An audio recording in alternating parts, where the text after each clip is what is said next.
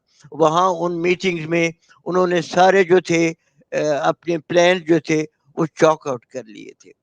ٹھیک ہے اس میں غلطیاں پریزیڈنٹ ایوب کی بھی ہوئی کہ اس نے 10 سال جو حکومت کی اس سے اور جو تھی ایسٹ پاکستان کے جو عوام تھے ان میں ایک قسم کی ایلینیشن کی فیلنگ ہو گئی. اور اس کے ساتھ جو پاکستان کے بیوروکریٹس گئے وہاں پر ایسٹ پاکستان میں ان کا رویہ جو تھا وہ بھی کوئی ٹھیک نہیں تھا. وہ اپنے آپ کو ایسٹ پاکستانی سے بڑے وہ سپیریئر سمجھتے تھے اور ان کی جو تھی dealing with the people of Pakistan were not humane. They were supposed to be the servants of the people of East Pakistan, but they did not behave. وہ تو ایسے گئے جیسے کہ وہاں پر ایسٹ پاکستان کے حاکم ہیں. تو اس سے بھی جو ہے حالات وہاں پہ خراب ہو گئے. تو یہ بیک گراؤنڈ جاننا بہت ضروری ہے بفور وی کم ٹو 1971. جی 71 میں جب آتے ہیں تو آف کورس جو بھی ہوا ایسٹ پاکستان میں اس کا سارا بلیم جو ہے فل بلیم آئی وڈ سے جاتا ہے جنرل ضیاء خان کو جو کہ پریزیڈنٹ تھا.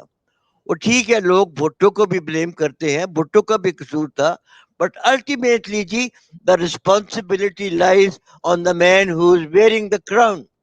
اور جو اس وقت جو پریزیڈنٹ تھا وہ جنرل ضیاء تھا.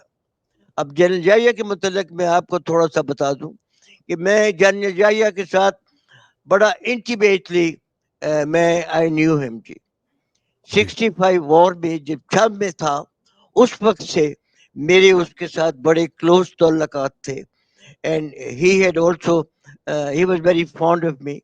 اور بلکہ مجھے وہ جب لاسٹ میٹنگ میری ہوئی چھم میں تو اس نے کہا کہ Mahmood the doors of my house will be open for you anytime that you want to come. Anyhow, Yahya Khan ji 65 war mein I saw him. He was professionally, I think, one of the most competent officers of this army. But جب میں نے Yahya Khan جب وہ commander in chief بنا میں نے اس وقت سے اس کی امیڈیٹ ڈیٹیریشن دیکھی. وہ اس طرح میں بیان کرنا چاہتا ہوں کہ ہم نے 65 وار میں نے جنرل ضیاء کے سامنے اوپنلی کہا, میں نے کہا جی فلانا جو آفسر ہے ہی از انکمپیٹنٹ. میں نے کہا جی so and so I said he should have never risen to this rank. وہ بڑے صبر سے میری باتیں سنتا رہا اور مجھے آخر میں کہنے لگا کہ Mahmood I agree with you, we have failed to give this army the generalship that it deserves. I said, sir, thank you so very much. I'm glad somebody realizes کہ پاکستان کی فوج کس ڈائلیمے میں ہے. بٹ جب وہ کمانڈر چیف بنا اس نے انہی آفسرز کو پروموٹ کر دیا جن کو ہم نے بیٹھ کے میوچلی گالیاں دی تھی. لٹرلی اس نے گندی گندی گالیاں دی تھی ان کو, جس میں جنرل حمید تھا اور جنرل نیازی بھی تھا.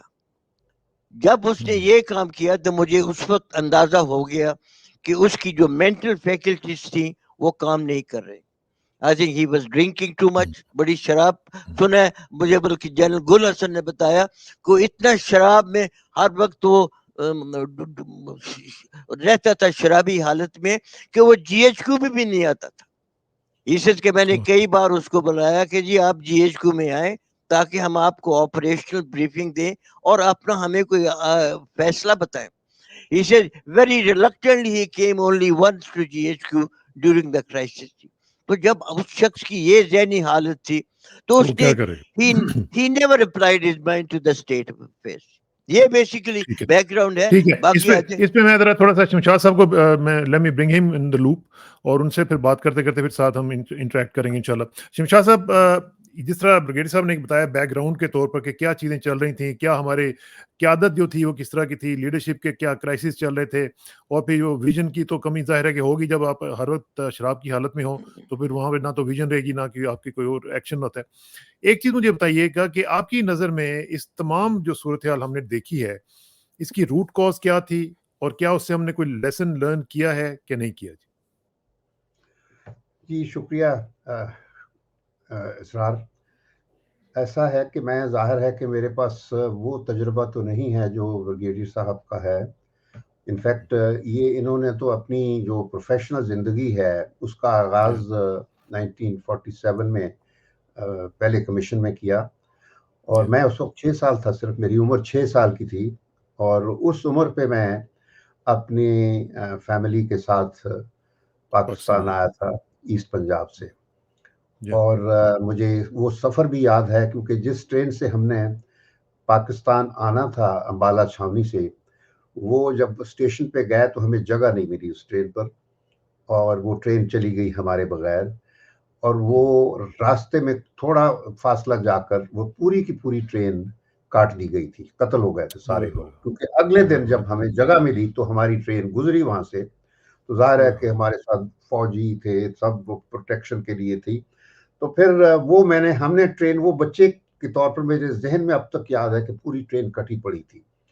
تو اس قسم کے تجربات کے بعد جب ہم لاہور ہربنسپورہ اسٹیشن پہنچے تھے، ہر ایک آدمی اللہ اکبر اور پاکستان زندہ باد کے نعرے لگا رہا تھا، اور ہر آدمی رو رہا تھا، خوشی کے آنسو، وہ خوشی کے آنسو تھے، پاکستان زندہ باد. اور میرے کانوں میں وہ آوازیں جو ہیں وہ they got seared into my mind.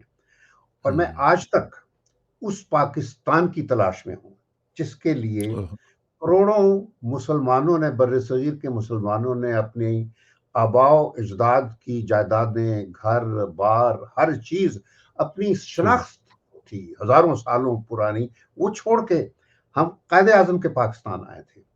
اور مجھے آج 75-76 جتنے بھی سال ہو گئے ہیں، تو مجھے وہ پاکستان کہیں نظر نہیں آیا، سچ پوچھیے. اور پاکستان جو نظر آتا ہے، وہ جس کی پیشین گوئی پنڈت جواہر لال نہرو نے کی تھی 1946 میں، ستمبر 1946 میں، جب کہ وہ ایک عبوری حکومت انگریزوں نے بنائی تھی، جس میں لیاقت علی خان فائنانس منسٹر بنے تھے اور نہرو فارن منسٹر تھا. تو اس نے یہ کہا تھا کہ یہ جو نئی ریاست کی باتیں ہو رہی ہیں، کہتا ہے کوئی ریاست ویاست نہیں بنے گی. یہ ستمبر میں اس نے باقاعدہ کہا. پہلی بات تو اس نے پیشین گوئی یہ کی تھی کہ اب دنیا میں گریٹ پاورز بھی نہیں بنے گی. اس نے کہا کہ اب امریکہ بھی گریٹ پاور ہوگا، روس بھی گریٹ پاور ہوگا، چین ابھی اپنے آزاد شکل میں نمودار نہیں ہوا تھا، وہاں تو ابھی لبریشن وار چل رہی تھی چائنا میں، تو 46 میں. تو اس نے کہا چین بھی گریٹ پاور ہوگا، جو کہ 49 میں پھر بنا. اچھا، اس کے بعد اس نے انگلستان کا نام نہیں لیا، جو کہ پہلی جنگ عظیم. تو اس نے کہا ہندوستان ہوگا گریٹ پاور، اور صحیح معنوں میں ہندوستان بن گیا، کیونکہ آج انگلستان کا وزیر اعظم ہے وہ ہندوستان کا ہے، وہ انڈین ہے. وہ جو کولونیل ان کی جو تھا، اب انڈیا کا جو کولونیلزم ہے وہ پہنچ گیا ہے، بلکہ امریکہ بھی پہنچ رہا ہے، یہ میں بتا دوں. تو یہ تاریخ ہے جو پلٹے کھا رہی ہے. اور جواہر لال نہرو نے یہ کہا تھا کہ یہ ریاست کی بات کرتے ہیں، کوئی ریاست نہیں بنے گی، یہ سوائے کلچرلی اٹونومس اینٹیٹیز کے علاوہ اور کچھ نہیں ہوگی. یعنی اب آپ اندازہ کیجئے، کلچرلی اٹونومس اینٹیٹیز. اور آزادی کے بعد پاکستان جس شکل میں اب تک وجود رکھتا ہے، وہ کوئی آزاد ریاست کا وجود نہیں تھا، وہ کلچرلی اٹونومس اینٹیٹیز بن گئیں. انڈیا نے نہیں بنائی، نہرو نے نہیں بنائی، ہم نے خود بنائی ہیں. اور وہ ہیں راجدھانیاں، ایتھنک اور لنگوسٹک بنیادوں پر تشکیل شدہ راجدھانیاں ہیں. ایک سندھیوں کی ہے، ایک پنجابیوں کی ہے، ایک پختونوں کی ہے، اور ایک بلوچوں کی ہے. جو اصل پاکستان تھا وہ ہم نے الگ کر دیا. 71 میں جو حادثہ ہوا تھا یا سانحہ ہوا تھا، وہ اصل پاکستان تھا، کیونکہ جو پاکستان کی جو بنیاد رکھی گئی تھی پہلے دن سے، یعنی مسلم لیگ ڈھاکہ میں بنی تھی دسمبر 1906 میں، اور ڈھاکہ میں ہی ایک وفد تشکیل ہوا تھا 35 ارکان کا، جس کو شملہ ڈیپوٹیشن کہتے ہیں، اور جس نے شملہ میں جا کر لارڈ منٹو پر کال کیا اور اس کو ہندوستان کے مسلمانوں کے لیے سیپریٹ الیکٹریٹ کا مطالبہ کیا، جو کہ 1909 کے گورنمنٹ آف انڈیا ایکٹ میں تسلیم ہو گیا. سب سے بڑی جو مسلمانوں کی فتح تھی اس وقت قائد اعظم محمد علی جناح کانگریس کا حصہ تھے. جب مسلمانوں نے اپنے لیے ایک علیحدہ الیکٹریٹ کا مطالبہ کیا تھا، اس وقت قائد اعظم نہیں تھے. وہ ایک بیرسٹر تھے اور بمبئی میں، اور باقی ان کا تعلق کانگریس سے تھا. تو بعد میں جب حالات ایسے چلے کہ مسلمانوں کی پھر قیادت قائد اعظم کے ہاتھوں آئی تو پھر پاکستان بنا. اور بدقسمتی یہی ہے کہ جو 1947 کے بعد اب تک جو ہے، پہلے ہم نے اپنا پاکستان گنوا دیا، اب جو رہ گیا تھا ان کو چاروں راجدھانیاں ہم نے لسانی اور نسلی بنیادوں پر تقسیم کر دی. تو یہ تو حال ہو گیا. تو مجھے پاکستان وہ نہیں مل رہا. تو میں نے اب جو موجودہ آج کی صورت سے میں کہنا چاہتا ہوں، دیکھیں میرے بڑے تجربے وہ تو نہیں ہیں جو بریگیڈیئر صاحب کے یعنی فوجی پروفیشنل لوگوں کے ساتھ یحییٰ خان کے. ہاں، یحییٰ کے ساتھ میں بتا دوں آپ کو کہ میں جو پہلی دفعہ ملا اور آخری دفعہ وہ 1979 میں یحییٰ خان جس وقت پاکستان میں نظر بند تھے تو پریزیڈنٹ ضیاء نے ان کو واشنگٹن بھیجا. میں واشنگٹن میں تھا. صاحبزادہ یعقوب مجھے اسلام آباد سے لے گئے تھے. میں اسلام آباد میں تھا ڈائریکٹر. تو وہ somehow he liked me کہ پہلے افریقہ سے مجھے پیرس لے گئے تھے، پھر وہاں سے وہ خود ٹرانسفر ان کا واشنگٹن ہو گیا اور میں پھر اپنے ٹرانسفر پہ اسلام آباد آ گیا. تو یہاں جب وہ آئے انہوں نے مجھے دیکھا کہ نہیں، انہوں نے فورن سیکرٹری سے کہا کہ مجھے یہ افسر چاہیے تو مجھے لے گئے. تو خیر میں وہاں پہ ہیڈ آف چانسلری تھا واشنگٹن میں، اور میرے ملٹری کولیگ تھے کرنل دورانی، محمود دورانی، جو بعد میں ہمارے نیشنل سیکیورٹی ایڈوائزر بھی بنے. محمود دورانی بڑے بڑے اچھے افسر تھے ملٹری کے. ٹھیک ہے، ان کے بارے میں ریپوٹیشن بہت مختلف قسم کی ہیں، لیکن ہم دونوں کی ڈیوٹی لگائی تھی صاحبزادہ نے، ایمبیسڈر نے. بلکہ جس دن جنرل ضیاء کے حکم پر یحییٰ خان پہنچے تو اس دن میں ان کے چہرے پر، صاحبزادہ یعقوب کے چہرے پر ایک بہت جس کو کہتے ہیں نا کہ پریشانی اور نفرت کے جو جذبات تھے، کیونکہ وہ انہوں نے نہ کی تھی کہ بھی جو کچھ تم ڈھاکہ میں جو ملٹری آپریشن کر رہے ہو غلط ہے. تو پھر انہوں نے استعفیٰ دے دیا تھا یحییٰ کی پالیسیوں پر. تو خیر اس وقت مجھے اور دورانی کو، محمود دورانی کو امبیسڈر نے کہا کہ تم دونوں لک آفٹر کرو، میں اس کی شکل بھی نہیں دیکھنا چاہتا یحییٰ کی. تو والٹر ریڈ ہاسپٹل میں ہم روز جا کر اس کے ساتھ وقت گزارتے تھے. تو میں اپنی یادداشت میری وہ ہے یحییٰ کی کہ وہ غصے سے اور روتا تھا کہ یہ میں نے نہیں کیا، یہ سارا مجھ سے بھٹو نے کروایا، یہ کہتا تھا ہمیں. اب قطع نظر اس کے حقیقت کیا تھی ظاہر ہے سب کو پتا ہے، کیونکہ دونوں بھٹو بھی اور یحییٰ. بھٹو کا یہ ہے، یہ پاکستان کی تاریخ پر اگر آپ نظر ڈالیں گے کہ جب 1947 میں ہم آزاد ہوئے تو پہلا آئین ہم 56 میں بنا سکے. ان 9 سالوں میں 8 حکومتیں پاکستان میں بنی. روز ایک حکومت ٹوٹتی تھی اور نہیں بنتی تھی. پرائم منسٹر کبھی نون بن جاتا ہے، کبھی محمد علی، کبھی چودھری محمد علی، کبھی سہروردی. تو اس طرح عجیب سیاستدانوں نے پیدا کیا تھا، اور انہی سیاستدانوں نے پھر وہ سپیس پیدا کی جس سے پہلے اسکندر مرزا کو جرت ہوئی کہ اس نے اسمبلی توڑی اور پھر مارشل لاء لگایا. بلکہ یہ جو اسکندر مرزا صاحب نے جو کام کیا، یہ ایک لیٹر آپ دیکھ سکتے ہیں. یہ جو لیٹر ہے، یہ اب یہاں سے اندازہ لگائیں کہ ہماری سوچ اس وقت کیا تھی. یعنی اس وقت یہ اسکندر مرزا صاحب پرائم منسٹر کو خط لکھ رہے ہیں کہ جناب آپ اب تیار ہو جائیں اور گھر جائیں، اور میں نے یہ طے کر لیا کہ اب آپ آرام سے جائیں گے گھر، آپ کو کوئی کچھ پریشانی نہیں ہوگی. اور اس میں سائن وہ کر رہے ہیں، اور ملک فیروز خان نون جو ہے وہ ان کو فارغ کر دیا گیا. یہ 56 میں ہوتا ہے، اور اسی سے پھر آپ سمجھتے ہیں کہ یہ سارے کا سارا جو معاملہ ہے، یہ اگر نہ ہوتا تو شاید معاملہ جو ہے وہ اتنے آگے تک نہ جاتے. Do you agree with this? اس لیٹر کے حساب سے اگر دیکھا جائے، یہ 7 اکتوبر 1956 ہے. مجھے اچھی طرح یاد ہے.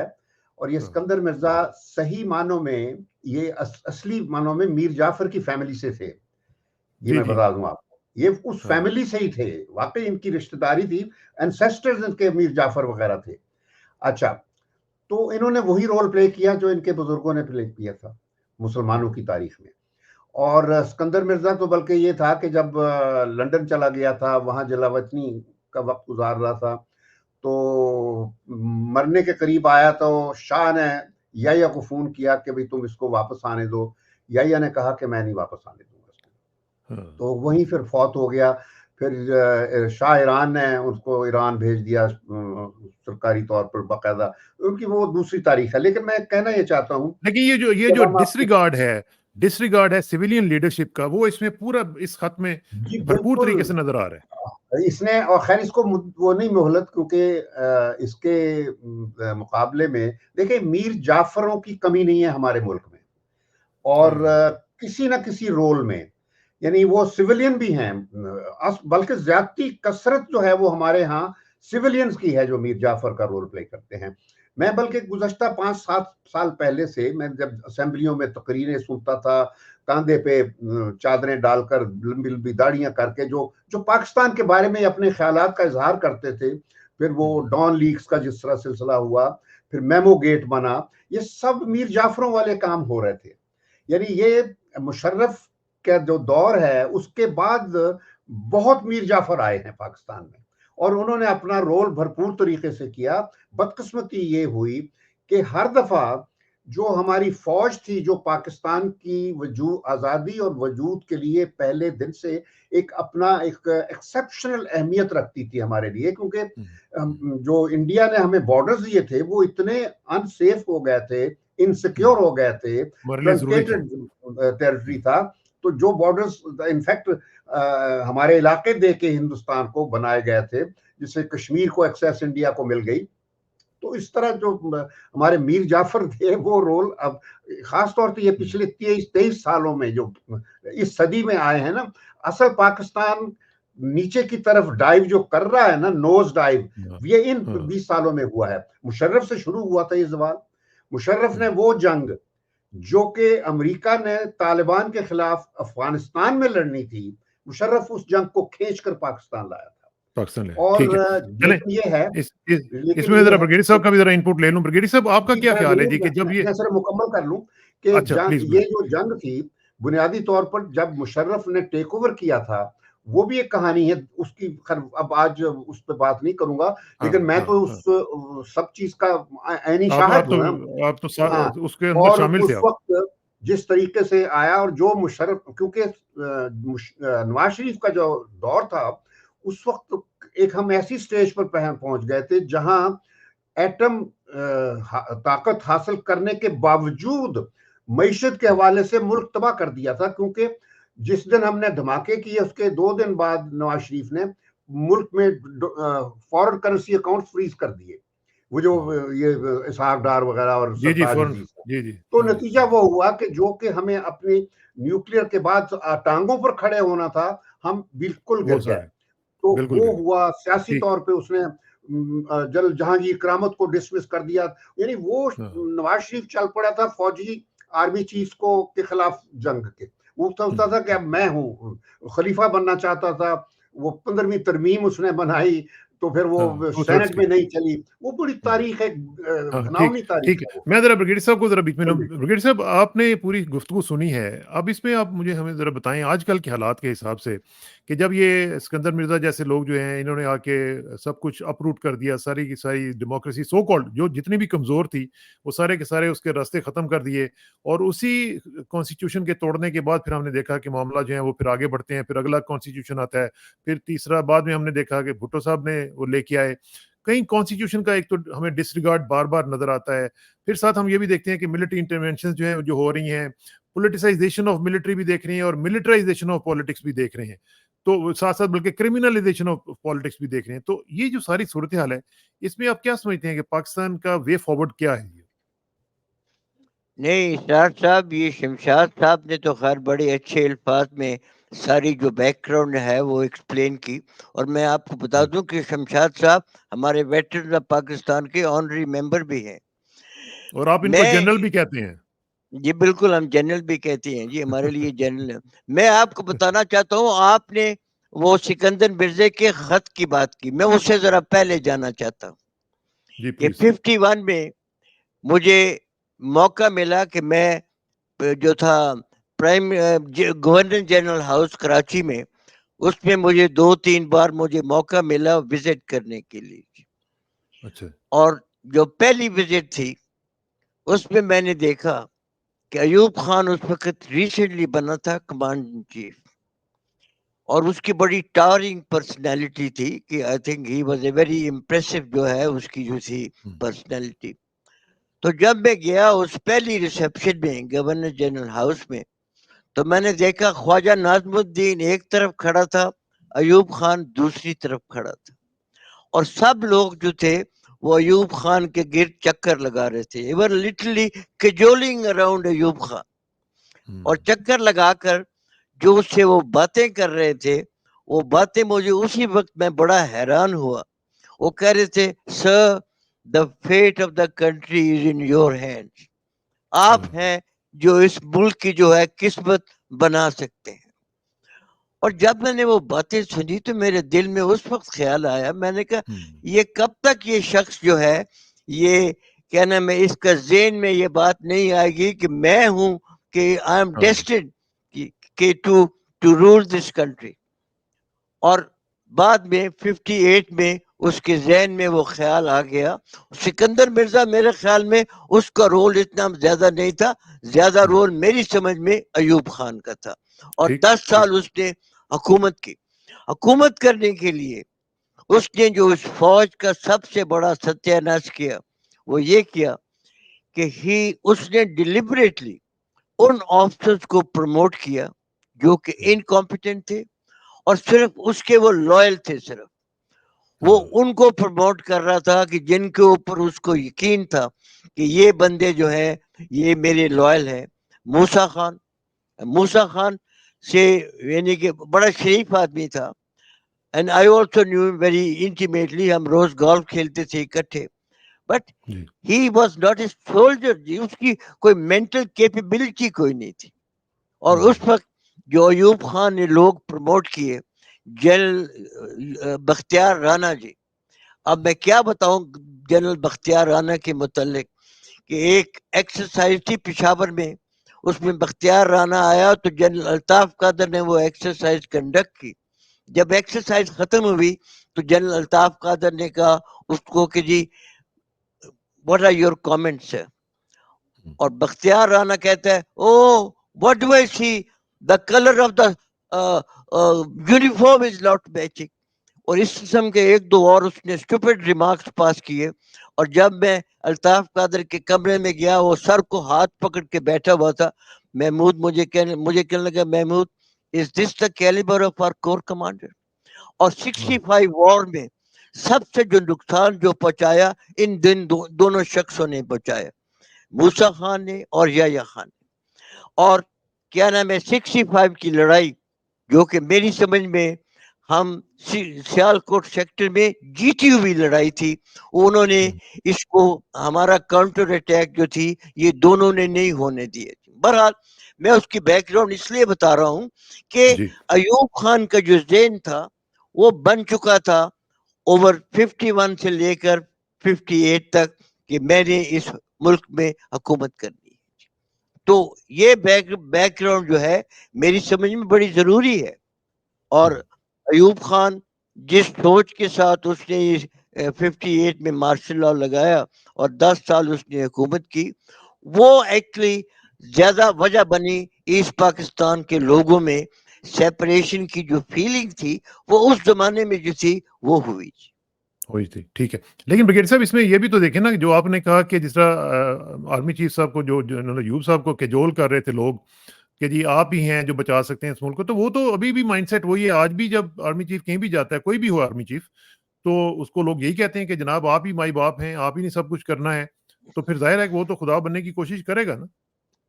نہیں, فرق ہے جی ابھی اس زمانے سے اس زمانے میں کہ اس وقت کوئی اور ڈسینٹنگ آواز نہیں تھی, مگر آج کل کے زمانے میں اگر اس کے گرد کوئی ایسے لوگ ہیں جو اس کی خوشامد کر رہے ہیں تو اس سے زیادہ لوگ باہر بیٹھے ہوئے ہیں جو کہ کرٹیسائز کر رہے ہیں کہ وہ اس وقت تیار نہیں ہے کہ وہ chief of the army staff کی جو ہے اس کو اس چیز کی اجازت دیں کہ chief of the army staff اس ملک کا جو ہے وہ حکمران بن جائے. تو اس لیے اس ملک میں کافی آوازیں ہیں, مگر ایوب خان کے زمانے میں تو کوئی ڈسینٹنگ وائس تھی نہیں.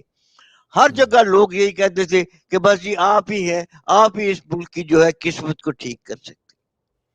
تو یہ میری سمجھ میں یہ بہت فرق ہے جی. ٹھیک ہے شمشاد صاحب، اب آپ ذرا یہ مجھے بتائیں کہ جو ہم دیکھتے ہیں کہ جی سول ملٹری ایک ہماری ٹینشنز چلتی آ رہی ہیں، اس کا پورا ہسٹری کا ایک سلسلہ ہے، لیکن جو سویلین سائیڈ ہے جس طرح آپ نے بھی فرمایا، بھی اس کا اشارہ بھی کیا کہ وہ بھی ایک بہت ہی انکمپیٹنٹ لیول کی جو ہائٹ ہے شاید اس کے اوپر پہنچی ہوئی ہوتی ہے، اور اگر کوئی اس میں کوئی اچھا بندہ بھی آ جاتا ہے تو اس کو، جس طرح بھی بریگیڈ صاحب کہہ رہے تھے کہ لوگوں کو پروموٹ نہیں کیا جاتا تھا جو اچھے لوگ تھے، اسی طرح سویلین سائڈ پہ بھی ہم دیکھتے ہیں کہ جو اچھے لوگ ہیں ان کو آگے نہیں آنے دیا جاتا، ان کو انکریج نہیں کیا جاتا، اور پھر جب برے آتے ہیں اور پھر ظاہر ہے کہ انہوں نے برے کام کرنے ہوتے ہیں تو پھر ہم کہتے ہیں کہ جی پولیٹیشینز تو ہیں ہی برے. دیکھیے یہ دراصل ہماری تاریخ جو ہے وہ ایک چیکرڈ ہسٹری ہے کہ بدقسمتی سے ہم ریاست کے طور پر کبھی بھی نہیں ابھرے. انڈیا نے 3 سالوں میں جب 1947 میں اپنا آزادی کا سفر شروع کیا تھا تو پہلے 3 سالوں میں انڈیا نے اپنا آئین بنا لیا تھا، اپنی فوج کا رول متعین کر دیا تھا، اپنی ایڈمنسٹریٹو ریفارمز کر دی تھیں، لینڈ ریفارمز کر دی تھیں، ریاستوں کو انٹیگریٹ کر لیا تھا. یعنی 1950 میں India was a full fledged state. اور ان کو ہمارے مقابلے میں ایک بہت بڑا ایڈوانٹیج یہ بھی تھا کہ انگریزوں نے جو پولیٹیکل پروسیس اپنے 100 سالوں میں کیا تھا انڈیا میں، سب کانٹیننٹ میں، وہ علاقے تھے جو انڈیا بنے بعد میں. کیونکہ جو علاقے پاکستان بنے ان میں کبھی الیکشن ہوا ہی نہیں تھا، اور اس کی وجہ تھی کہ انگریزوں نے 100 سال حکومت کی اور اس میں انہوں نے پنجاب سے اپنی فوجی بھرتی کیے.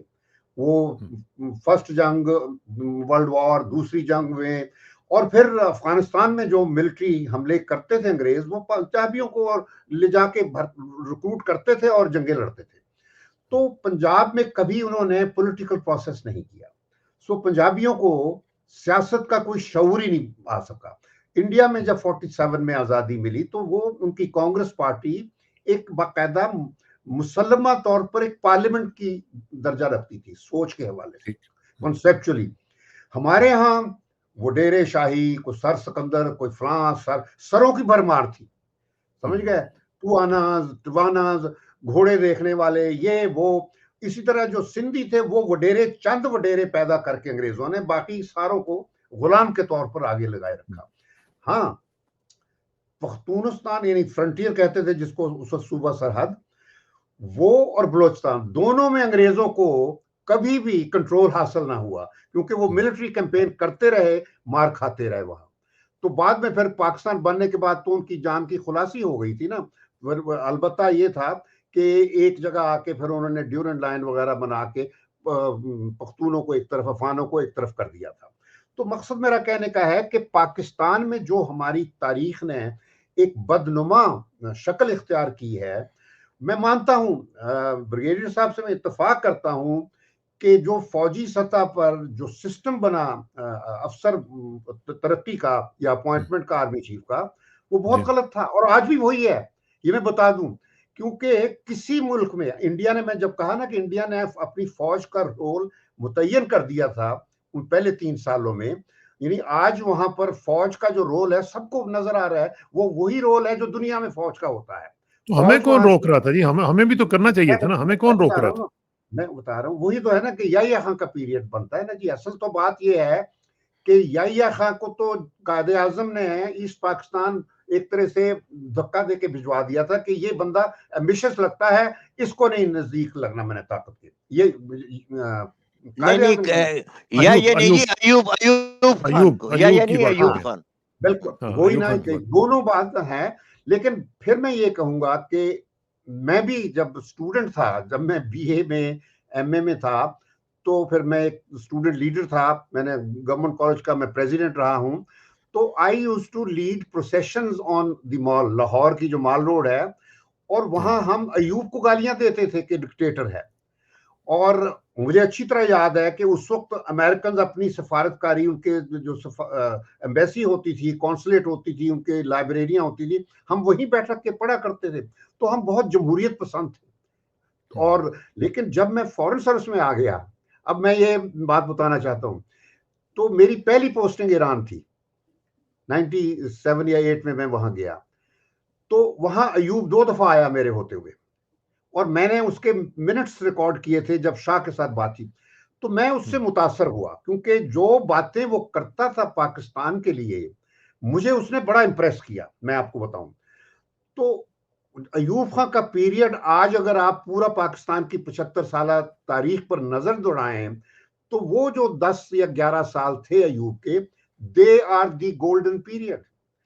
لیکن اب وہ اکنامک سائڈ پہ آپ دیکھ رہے ہیں نا, قانون کے حوالے سے میں بتا رہا ہوں. قانون ایوب کے زمانے میں جب ہم ایم اے یعنی 1961 کی بات کر رہا ہوں کہ ہم لوگ سائیکل پہ جاتے تھے اپنے کالج لائبریریوں میں پڑھنے. رات کو جب جانا ہوتا تھا تو ہمارے ڈائنامو ہوتے تھے. قانون یہ تھا, نہ ہم سائیکل پہ ڈبلنگ کر سکتے تھے, نہ بغیر بتی کے سائیکل چلا سکتے تھے. ایک دن میرا سائیکل کا ڈائنامو خراب ہو گیا, شیزان سے نکلے تو باہر آیا, تو میں پھر اپنا سائیکل ٹانگے پر رکھ کر گھر گارڈن ٹاؤن گیا. نہیں لیکن بگر پکچر کو اگر دیکھیں, قانون میں بگر پکچر کی بات کروں. ہاں, بگر پکچر یہی ہے کہ یحییٰ نے بہت سب سے بڑی جو ٹریجڈی ہے وہ اس کا آتھر یحییٰ. اب اس کانٹیکسٹ میں ایک چیز کہنا چاہتا ہوں. آج ہم ایگزیکٹلی بریگیڈیئر صاحب اور اسرار آپ سن لیجئے, آج ایگزیکٹلی ہم 1970 مارچ 1970 پہ پہنچ گئے ہیں.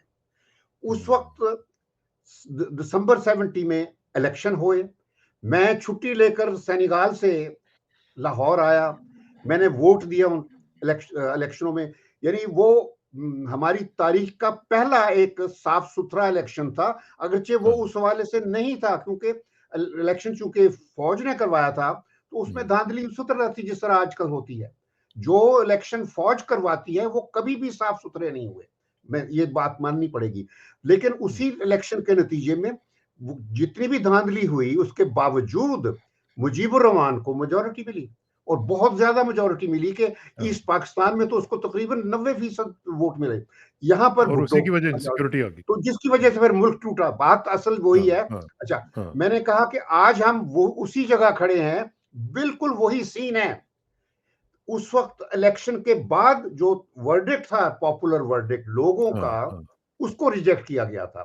کہ جو لوگوں نے فیصلہ کیا تھا کہ مجیب پرائم منسٹر بنے گا, اور وہ بھٹو نے یحییٰ کے ساتھ مل کر اس ورڈکٹ پر عمل نہیں کرا. آج ہم جہاں کھڑے ہیں, آج میں ختم کر رہا ہوں, آج جو سچویشن ہے بالکل وہی ہے. صرف آج الیکشن سے پہلے اس ورڈکٹ کو بدلنے کے لیے سارا ایک کرائسس پیدا کر دیا گیا ہے. وہ جناح ہاؤس کا ایک انجینئرڈ ڈرامہ پیدا کر کے, تو آج ہم جہاں کھڑے ہیں تو جناح کے نام پر لوگوں پر سپریشن ہو رہی ہے. اور اس طریقے سے بالکل جس طرح ہم نے یحییٰ نے اور ایوب نے شیخ مجیب کو اگرتلہ میں غداری کے مقدمے پر ڈال کے جیل میں ڈال دیا تھا, بالکل اسی طرح جو پچھلا پرائم منسٹر ہے اس کو انہوں نے بند کر دیا ہوا ہے. اور لوگوں کے فیصلے کو پتا ہے کہ لوگوں کا فیصلہ کیا ہے, الیکشن سے پہلے پتا ہے. جس طرح اثر انداز کیا ہو گئے ہیں, تو یہ بالکل وہی سانحہ ہے. میں بتا دوں اسی طرح کی اور جو بلو سٹار آپریشن ہوا تھا ڈھاکہ میں, جو ملٹری آپریشن تھا, جو 75 ملین یعنی 75 کتنے ملین بنتے ہیں وہ 7.5 کروڑ یا 8 کروڑ لوگ تھے. تو آج ہمارے جو 200-250 ملین لوگ ہیں, ان کے ورڈکٹ کو ڈیفائی کرنے کے لیے سارے ڈرامے. آج سپریم کورٹ جو ہے, عدلیہ جو ہمارا ہے, وہ فوج کے ساتھ مل کے سارے اس میں انوالو, انہوں نے پچھلی حکومت کو اتارا, ٹھیک ہے جی, وہ ووٹ آف نو کانفیڈنس کیا. یہ سب جعلی چیزیں جو چل رہی ہیں اس میں ہمیشہ عدالت اور فوج یہ مل جاتے تھے. اچھا, فوج کے بارے میں یہ ایک چیز میں بتا دوں کہ فوج ایز این انسٹیٹیوشن کبھی نہیں انوالو ہوئی. صرف ایک جو خاص اوپر کا طبقہ ہوتا ہے, 2-4 وہ تو انہوں نہیں ہونا ہوتا ہے نا, وہ تو شمشاد صاحب وہ تو انہوں نہیں ہونا ہوتا ہے. لیکن بریگیڈیئر صاحب ابھی فائنلی ہم ذرا اس پہ ذرا بات کر لیں کہ جس طرح شمشاد صاحب فرما رہے ہیں کہ یوں لگتا ہے جیسے ہم نے کوئی سبق نہیں سیکھا. آج بھی وہ کہہ رہے ہیں کہ وہی پہ ہم کھڑے ہوئے ہیں جہاں پہ ہم 70-71 میں تھے, اور ہم نے کوئی اس طرح کی چیز نہیں بہتر کی. آج بھی ہم جو پیپلز ورڈکٹ ہے اس کو ماننے کے لیے تیار نہیں ہے. تو ایوب خان صاحب سے لے کر ابھی تک آپ کا مطلب یہی ہے کہ ہم کوئی سبق نہیں سیکھیں گے اور اسی طرح چلتے رہیں گے اور خدا نخواستہ پاکستان کو اسی طرح ہم ویکن کرتے رہیں گے؟ جی میں اپنی ایک دو آبزرویشن پہلے دینا چاہتا ہوں جی. ہم پلیز بات کر رہے ہیں 70 کی الیکشنز کی جی. مجھے موقع ملا جون جولائی 71 میں ایسٹ پاکستان جانے کے، اور میں وہاں پر میں نے کافی ایکسٹینسو ٹور کیا. اس میں میں کافی بنگالیز کو بھی ملا، پڑھے لکھے بنگالیز، ویری ایجوکیٹڈ.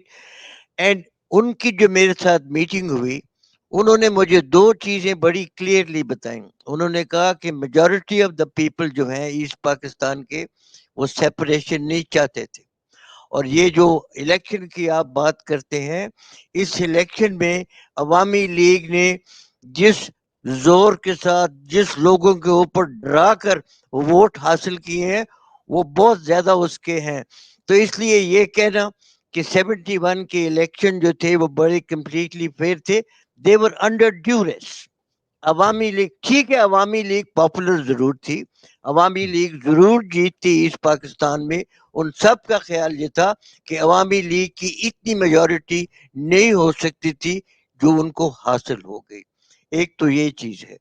اور دوسری چیز جو میں بتانا چاہتا ہوں کہ ایسٹ پاکستان کے جو حالات ہیں، وہ جو مجھے وہاں پر فرسٹ ہینڈ انفارمیشن ملی وہ یہ تھی کہ یہ کہنا غلط ہے کہ پاکستان فوج نے وہاں پر قتل و غارت شروع کی.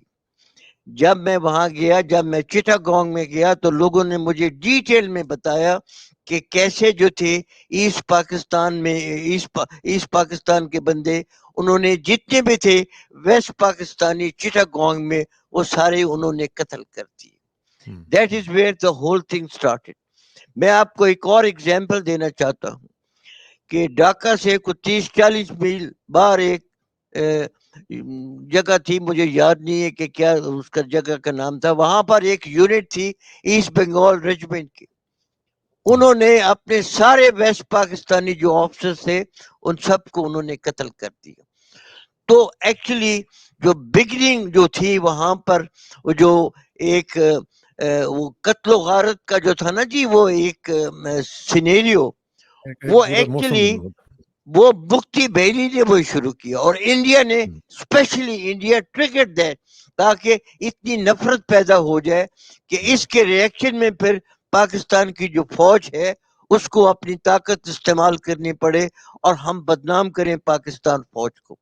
تو میں ایک چیز میں وضاحت کے ساتھ کہنا چاہتا ہوں کہ ٹھیک ہے، پاکستان کی فوج نے جب ایکشن لیا تو اس میں جب بھی ایکشن ہوتا ہے تو اس میں ضرور ایکسیسو ہو جاتے ہیں، مگر یہ مطلب نہیں ہے کہ پاکستان آرمی جو تھی they were berserk there in East Pakistan. Pakistan کی آرمی نے بڑے تحمل کے ساتھ، پر ٹھیک ہے اس میں ایکسیس طاقت جو ہے وہ ضرور استعمال ہوئی ہے. کہ یہ کہنا کہ پاکستان آرمی نے وہاں پر لوگوں کا کمپلیٹ قتل عام کر دیا، یہ غلط بات ہے. جو سب سے بڑی جو میری سمجھ میں جو یحییٰ خان کی سب سے بڑی غلطی تھی وہ یہ تھی کہ اس نے جنرل نیازی جیسے کیلیبر کے آدمی کو وہاں پر بھیجا ایسٹ پاکستان میں.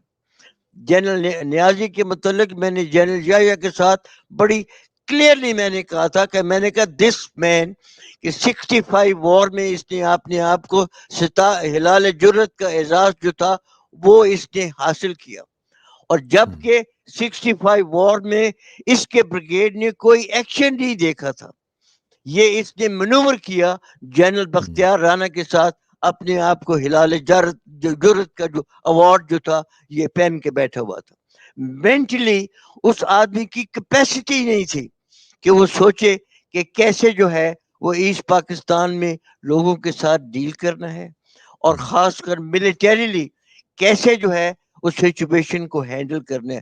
وہ میں اس کی تفصیل میں نہیں جانا چاہتا ہوں، مگر میں اتنا جانا چاہتا ہوں کہ جو کانسیپٹ تھا، جنرل گل حسن نے مجھے خود بتایا کہ کانسیپٹ یہ تھا کہ انیشلی بی او پیز جو تھے وہ سارے انٹرنیشنل بارڈر کے اوپر وہ انہوں نے پوسٹ کیے ہوئے تھے تاکہ مفتی بہنی کوئی آ کر آپریشن کر کے کسی جگہ پہ قبضہ نہ کر لے اور قبضہ کر کے یہ نہ کہے کہ یہ بنگلہ دیش بن گیا ہے. بٹ ساتھ ہی جنرل گل حسن نے اور آرمی نے آرڈر دیے ہوئے تھے جنرل نیازی کو کہ جب انڈین اٹیک آتا ہے تو you have to fall back Dhaka کے اوپر. اور ڈھاکہ کے گرد 3 یا 4 دریا تھے. They were actually a national defence. اس کو ڈھاکہ باکس کا انہوں نے نام دیا تھا کہ آپ کو ڈھاکہ باکس میں جو ہے یہ آنا چاہیے اور یہاں پہ آپ جو اپنی ڈیفینسو پوزیشن لے. مگر نیازی کی مینٹل کیپیبلٹی نہیں تھی. اینی ہاؤ یہ چیزیں تو میں ایسے اس لیے بتا رہا ہوں ملٹریلی. بٹ سیاسی طور کے اوپر تو جو میں نے آبزرو کیا وہاں پر 71 میں کہ 22 سپٹمبر پاکستان کی فوج نے ساری سچویشن جو تھی وہ کمپلیٹلی کنٹرول کی ہوئی تھی. رنگ پور میں گیا, میرا ایک دوست تھا بریگیڈیئر عبداللہ ملک, وہ وہاں پر بریگیڈ کمانڈر تھا. اس نے بڑی تفصیل سے مجھے بتایا. اس نے کہا کہ ہم نے سب چیز جو ہے اس وقت لوگوں کو کنٹرول میں ہے, لوگ پیسیفائڈ ہیں, ہم ان سے ڈائیلاگ کر رہے ہیں. صرف ہمیں خطرہ یہ ہے انٹرنلی, ہمیں خطرہ ہے ایکسٹرنل کہ انڈیا جب اٹیک کرے گا تو پھر جو ہے مکتی بھانی والے جو ہیں یہ لوگ یہ ایکسپلائٹ کریں گے سچویشن کو. اور وہی ہوا کہ جب انڈیا نے اٹیک کیا ایسٹ پاکستان کے اوپر تو مکتی بھانی جو ہے وہ پھر ایکٹیو ہو گئی اور جو حالات ہیں وہ آپ کے سامنے ہیں. یہ تو ہونا ہی تھا نا. لیکن میں اس کو تھوڑا سا لنک کر لوں آخر میں, چونکہ اب ہم کلوز کر رہے ہیں پروگرام کو. مجھے یہ بتائیں کہ ہم نے پھر اس کا مطلب تو یہی ہے نا کہ پھر ہم نے آج بھی کوئی سبق نہیں سیکھا. ہم بھی آج بھی پیپلز ورڈکٹ جو ہے اس کو سمجھنے کے لیے, اس کو سننے کے لیے تیار نہیں ہیں, اپنے آپ کو سبمٹ کرنے کے لیے تیار نہیں ہیں. جو ہم کہتے ہیں کہ جی عوام جو ہے سب سے بڑا سرچشمہ طاقت وہ ہیں, تو پھر ہم ان کے آگے سرنڈر کرنے کے لیے, سبمٹ کرنے کے لیے ہم تیار آج بھی نہیں ہیں. تو پھر کیا خدا نخواستہ پھر ہم مزید حادثات کی انتظار میں ہیں جی؟ نہیں دیکھیے اشار صاحب, میں آپ کو بتاؤں اس کے اوپر کہ آپ بالکل ٹھیک کہہ رہے ہیں اور شمشاد صاحب بھی ٹھیک کہہ رہے ہیں. اس وقت کے حالات جو ہیں وہ 71 کے حالات کے کافی مشابت ہے ان کی. مگر ایک جو بہت بڑا ڈفرنس ہے 71 کے حالات سے اور آج کل کے حالات سے, وہ یہ ہے کہ یہ جو حالات پیدا کیے گئے ہیں ابھی پاکستان میں, یہ پاکستان کے اندرونی طاقتوں نے پیدا نہیں کیے. یہ جو حالات پیدا کیے گئے ہیں یہ clearly I want to squarely and with a very full conviction میں یہ کنوے کرنا چاہتا ہوں کہ یہ حالات جو پیدا کیے گئے ہیں یہ ڈائریکٹلی امریکن پالیسی کے اندر جو ہے وہ پیدا کیے گئے. جو کچھ بھی 71 ہو میں رہا بھی ہے تو آپ یہی کہہ رہے ہیں, 71 کے بھی آپ کہہ رہے ہیں کہ انڈیا 71 میں نے کریٹ کیے. 71 میں نو سوری 71 میں امریکن پالیسی یہ نہیں تھی کہ حالات پیدا کرنے کے لیے, نہیں, لیکن بلکہ انڈیا تو تھا نا. میں بریگیڈیئر صاحب ایکسٹرنل فیکٹر کی بات کر رہا ہوں کہ آپ نے کہا کہ ایکسٹرنل فیکٹرز تھے, تو اس وقت بھی تو انڈیا کا آپ ایکسٹرنل فیکٹر بلیم کر رہے ہیں کہ وہ کر رہے تھے. سر انڈیا ایکسٹرنل فیکٹر تھا, بٹ 71 میں امریکن نے رول جو پلے کیا, they played a dirty role. یعنی کہ مجھے یاد ہے کہ میری ڈی ایم او سے میٹنگ ہوئی تو میں نے ریاض کو کہا, جو تھا بی ایم او, میں نے کہا Riaz we can not defend East Pakistan, you know that, and we don't have the capacity کہ ہم ویسٹ پاکستان سے اگر اوفینسو لانچ کریں ہم انڈیا کو ڈیفیٹ کر سکے. یہ کس لڑائی میں جا رہے ہو تم؟ اس نے مجھے بتایا کہ میاں صاحب آپ فکر نہ کریں, ہمیں بڑی مدد آ رہی ہے. بات اصل میں یہ ہے کہ امریکہ نے سم ہاؤ دی ادر کوئی یا خان کے دماغ میں یا پتہ نہیں یا خان نے خود کوئی غلط فہمی تھی اس کو, ان کو یہ احساس تھا کہ امریکہ جو ہے وہ آ کر مدد کرے گا پاکستان کی اس کرائسس میں. اور جنرل عمر جو تھا وہ اوپنلی ہی واز پریچنگ دس, اور ساری جو لڑائی ہوئی وہ اس بیسس پہ ہوئی. مگر فرق یہ ہے ابھی کہ اس وقت امریکہ جو ہے وہ اپنی پالیسیز پاکستان کے اندر امپلیمنٹ کر رہا ہے. اور میں تو بار بار یہ کہہ رہا ہوں کہ ہماری مسلح افواج کا یہ فرض ہے کہ یہ جو امریکن تھریٹ ہے اس کو کاؤنٹر کریں, بجائے اس کے کہ ہم دورے کریں امریکہ کے جا کر اور ان سے پھر کوئی ہم نئے احکامات لے کے واپس آ جائیں. یہ جو حالات ہیں یہ اس وقت پاکستان کے عوام کو قابل قبول نہیں ہے کسی صورت میں, کہ پاکستان کے عوام ابھی باشعور ہیں اور پاکستان کے عوام ہرگز کسی کو اجازت نہیں دیں گے کہ پاکستان کے عوام کی جو سورینٹی ہے اس کو بیچا جائے اور ہم کسی کے غلام بنائے جائیں. جیسے شمشاد صاحب بار بار مجھے کہتے تھے کہ we have to look after our own national interest before anything else. یہ ہمارے لیے سب سے بڑی جو ہے یہ اس وقت جو ہے ضرورت ہے اس چیز کی. بس میں شمشاد صاحب کنکلوڈنگ ریمارکس جی میں صرف چاہوں گا کہ آپ ذرا ہمیں بتائیں کہ ہم لوگ آؤٹ ورڈ ہماری جو سوچ ہے وہ زیادہ جاتی ہے, انورڈ ہم اب بہت کم سوچتے ہیں. اب اس وقت جو ہے وہ ہم کیا کریں جی؟